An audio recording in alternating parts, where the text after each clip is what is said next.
A question I keep asking myself is, what is the perfect level to start? And what is the order that I really think you should do?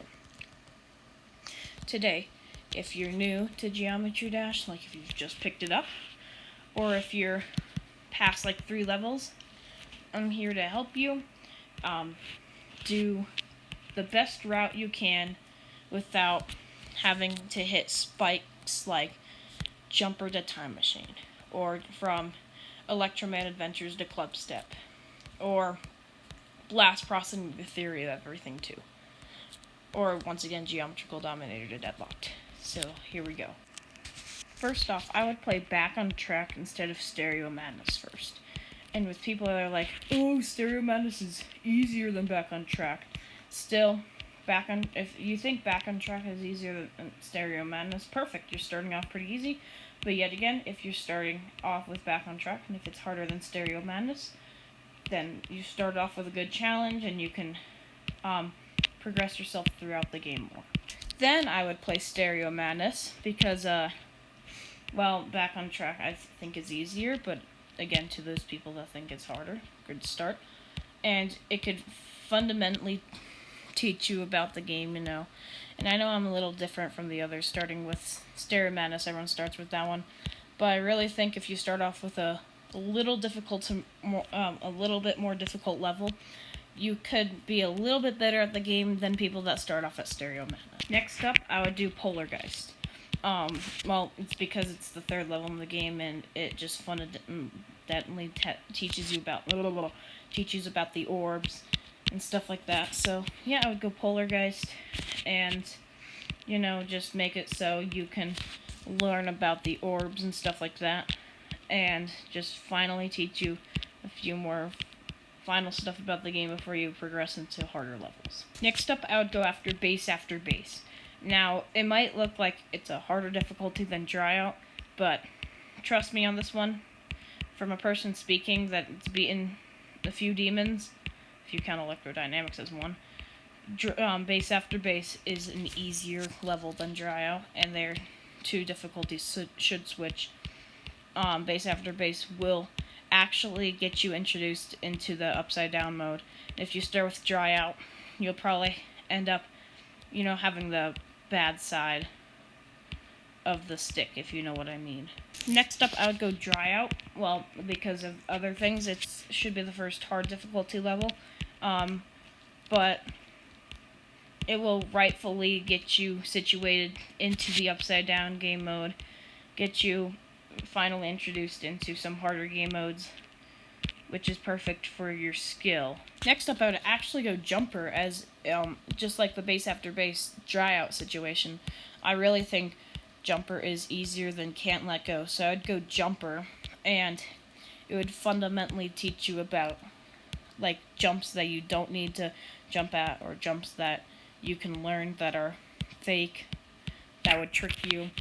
And also, one more thing, it would teach you about Upside Down, kind of, but yeah. Then I would go back to Can't Let Go. As you can tell, in the beginning of Jumper, it looked harder than Can't Let Go, but yet again, if you're a beginner, you probably can't tell the difference between difficulty. So, yes, I would go Can't Let Go, and then after you master Can't Let Go, it shouldn't be that hard to do other stuff. Next up, it was a hard choice, but I would go Cycles next, even though when X-Step should be a harder difficulty. I really think, I don't know, I'll have to go in depth with that through a different video, but I'd go X-Step. I would go Cycles next. It would teach you about the new game mode, the ball, and just like timing wise. Hot take here, but I would go X-Step next instead of Time Machine, because Time Machine, I don't know, Time Machine just seems the harder of the first 10 levels. I would do X-Step to teach you about, the rest of ball game mode mechanics. Next up, I would go Time Machine then, of course, because it would finally, finish up polishing the backwards game mode, just for it not to be introduced into any other level. I'm just kidding, it is introduced in a few other levels. But yes, Time Machine to finish polishing up before you head into those insane difficulty levels. Next up, I would go Electro Man Adventures, because, if you look, it's like, oh, it's the level right next to Club Step. It should teach you a lot about Club Step. No, you're wrong. Electro Man Adventures is the next go-to move. It would teach you all about the Mini and the UFO, and if you just start there, that would be a great start before you head back, because once again, just like Back on Track, you'll just start your journey a little bit better than other players. Next up, I would go Blast Processing, and the reason why I didn't do Blast Processing first than Electro Man Adventures, I did Electro Man Adventures first because I wanted the UFO to be a little bit more easier, and everyone's like, what about the wave? You kind of, if you forget, the wave is introduced in Blast Processing, so there would be no, oh, I have to learn this first at this level. That's why I went Blast Processing. Next, I would go Geometrical Dominator, because, well, same occurrence.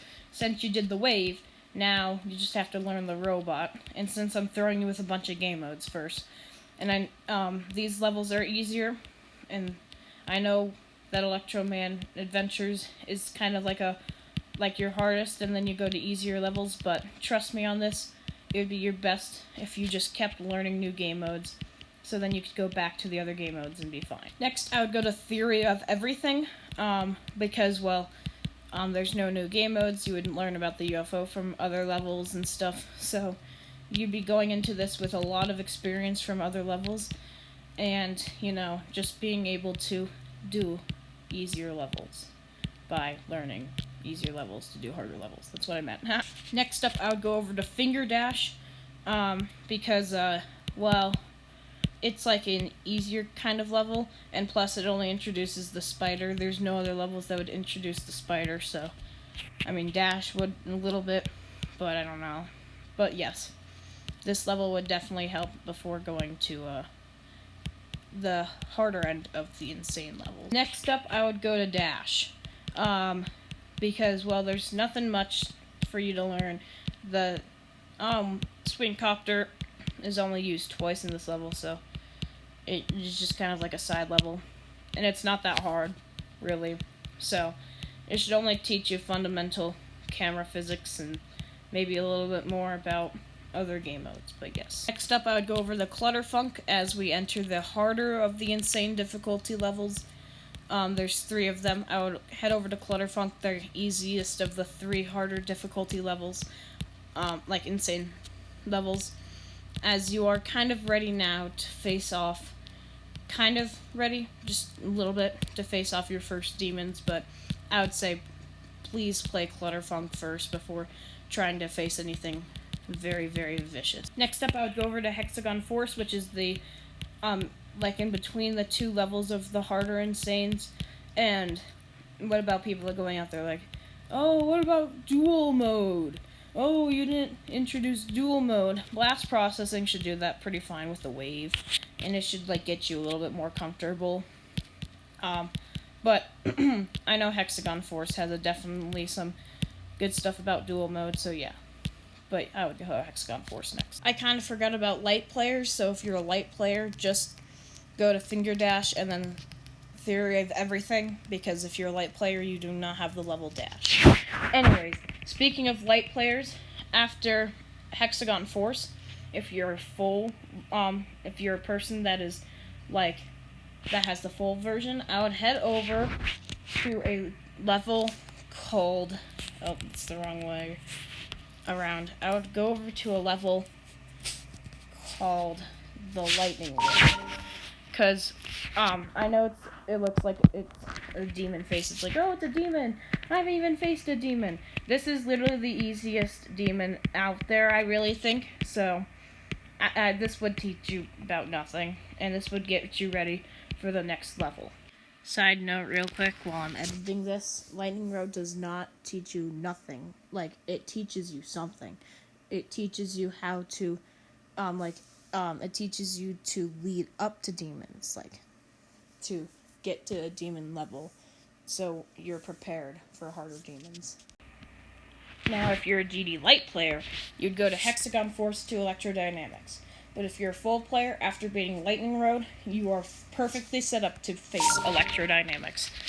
And about the speed portal issues, other levels, once again, should teach you a little bit about it. I know going straight down the line would be the best for, like, introduction stuff, but if you want to be the best at, like, skill stuff and like that, you need to head over this before facing like, more demons, because this is, like, gonna be your second demon. Next up, I would head over to Theory of Everything 2. It's the easier of the 3 demons, well, the 4 demons, but the 3 top-rated demons. It's the easier of the 3, so you should just play this one first. It'll rightly introduce you into demons and get you into the rhythm of demons. Next up, I would head over to Club Step, as you finally get into attempts from, like, if you're a very good player, you pick up the game perfectly, from 1,000 attempts to players like one of my friends, Lone Band, 30,000 attempts at this rate, which is going down as I'm continuing to coach him. But yes, you should be heading over to Club Step before going into harder demons. But yes, Club Step is your next goal. And lastly, but surely not leastly, we have Deadlocked. You should be at this one last before heading into your GD community game. Like, before heading into the GD community. And that's all I know now about levels. I have not beaten Fury of Everything 2 and Deadlocked yet. And people that are like, oh, you beat Club Step. You did everything about Club Step before Theory of Everything 2. I did not know that Club Step was harder than Theory of Everything 2. Look how many attempts at Theory of Everything 2. 1632. And my finishing attempts was 3274. Because I just did the attempt in the background, you know. But I'm going to beat Theory of Everything and get all 3 coins before doing that about Club Step. So, don't mismanage me. I was just learning to see what the correct order was. I didn't even go in this order at all. Like, when I started GD, I did not go in the order of these levels. I literally went, like, in order. But I am helping new players by getting the rhythm, the order, the skill right. Thank you for watching.